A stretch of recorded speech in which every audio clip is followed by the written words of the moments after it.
Assalamualaikum warahmatullahi wabarakatuh. Kembali lagi bersama saya Rino Fidianata. Kali ini saya ingin mengajak teman-teman untuk melakukan pengujian menggunakan ECM atau Error Correction Model. Nah, Error Correction Model ini yaitu salah satu model yang dikembangkan untuk mengatasi masalah korelasi palsu, di mana di dalam data time series yang digunakan untuk menemukan variabel-variabel yang memiliki ketergantungan yang kita sebut juga dengan keintegrasi. Langsung saja teman-teman, kita ambil work file di Evious-nya, work file. Nah, di sini kita isi start date and end date-nya. Nah, untuk start date kita ada data di sini. Saya mendapatkan data yaitu ekspor kulit kayu manis, variabel Y-nya, PDB Amerika Serikat, variabel X1-nya. Sedangkan untuk X2-nya nilai tukar, untuk X3-nya harga kulit kayu manis yang diekspor, dan X4-nya produksi kayu manis. Data ini terdiri dari data time series, di mana data tahunan yang berawal dari tahun 1989 sampai dengan tahun 2018. Nah, data ini kita pindahkan ke Evious.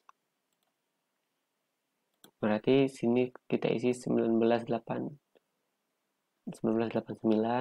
dan end-nya 2018. Ini tetap manual frekuensinya. Nah, langsung kita masukkan datanya.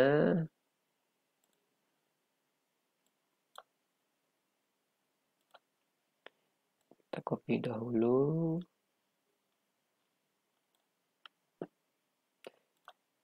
Seperti biasa teman-teman, kita copy dan kita paste di sini.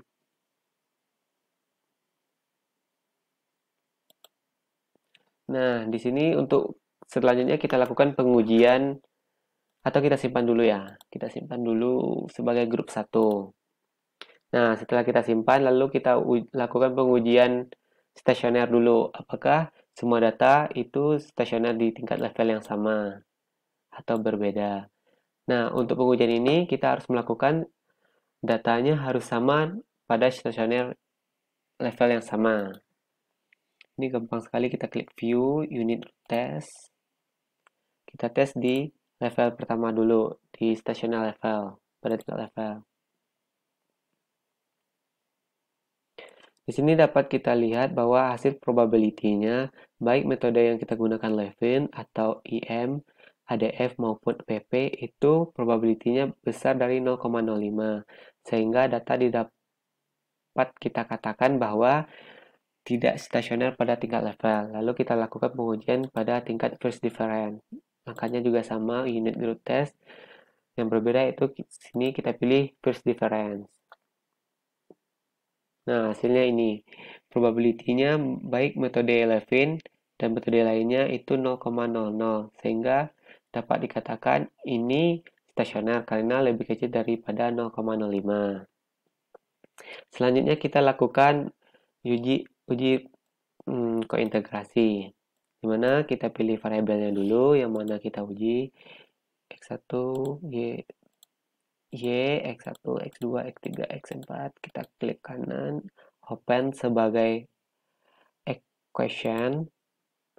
Lalu karena dia stasioner pada tingkat level, kita uji pada tingkat tersebut.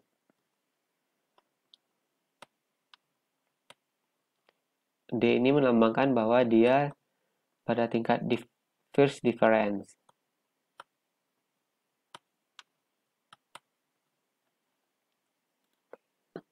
Nah, di sini dapat kita lihat bahwa semua variabel itu tidak ada yang berpengaruh secara signifikan terhadap Y.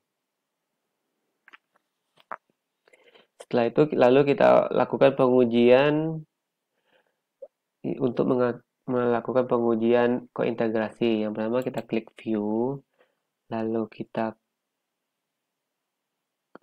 proc, lalu kita klik make residual series. Ini kita ECT, error kointegrasi term. Nah, guna error kointegrasi term ini yaitu untuk melihat adanya hubungan kointegrasi antara suatu variabel. Lalu kita uji unit root testnya. Dia harus stasioner pada tingkat level ya teman-teman. Maka kita uji apakah dia terkointegrasi atau tidak.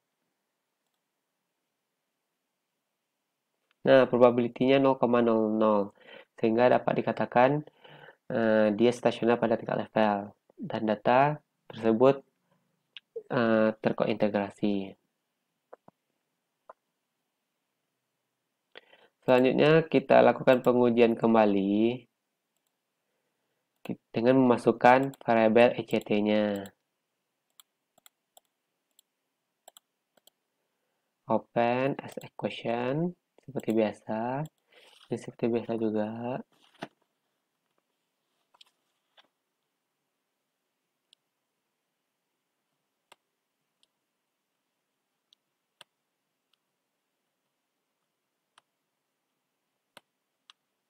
Nah, untuk ECT-nya lag 1.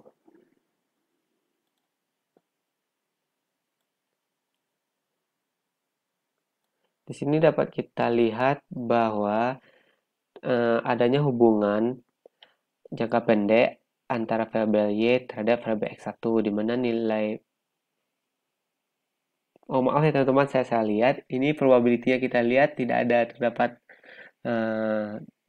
lebih besar dari 0,05 sehingga tidak ada hubungan yang signifikan terhadap variabel tersebut. Di sini kita lihat ya teman-teman, tadi saya salah lihat, maaf karena kurang fokus juga.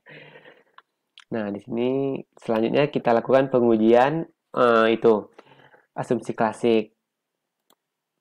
Asumsi klasik yang pertama boleh juga kita uji normality testnya, uji normalitas.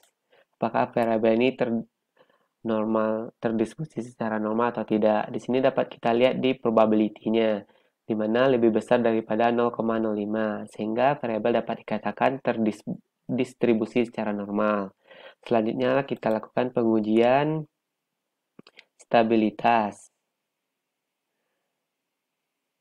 Uji stabilitas atau kita lakukan pengujian ini aja dulu. Heteroskodastisitas. Pengujian ini bisa kita pilih metode-metode yang kita gunakan, tapi biasanya pada umumnya saya lebih menggunakan Bruce Pangan Godfrey. Lalu kita klik OK.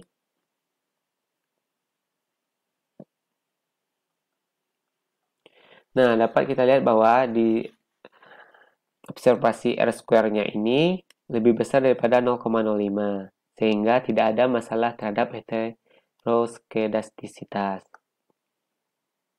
Lalu pengujian asumsi klasik lainnya yaitu bisa kita juga gunakan dengan kilogram square residual. Nah, ini serial korelasi LM test. Kita masukkan lagnya 1 aja ya teman-teman. Nah, di sini dapat kita lihat bahwa hubungan apakah ada autokorelasi atau tidaknya. Di sini dapat kita lihat probability-nya probability-nya 0,2. Ini lebih besar daripada 0,5. Sehingga ini dapat kita katakan bahwa tidak adanya masalah terhadap autokorelasinya. Sehingga ini aman untuk berarti uji asumsi klasiknya itu heteroskedastisitas, autokorelasi itu aman. Lanjut, oh ya, normalitas juga aman. Lanjut kita lakukan uji multikolonialitas. Itu kita klik view juga. Lalu koefisien diagnostik. Lalu kita pilih variance inflation factor. Nah, di sini nilai VIF-nya itu tidak ada di atas 10 atau berada di bawah 10 semua. Sehingga dapat kita katakan bahwa data semua variabel itu tidak terdapat multikolonialitasnya. Nah, teman-teman, berarti data ini dapat kita katakan bahwa telah melalui uji asumsi klasik semuanya, sehingga dapat kita katakan bahwa model yang kita gunakan ini, yang kita teliti ini telah akurat. Mungkin sekian dari saya, teman-teman. Mohon maaf jika ada kesalahan atau kekeliruan dalam penyampaiannya atau dalam penyebutan katanya. Saya akhiri. Assalamualaikum warahmatullahi wabarakatuh.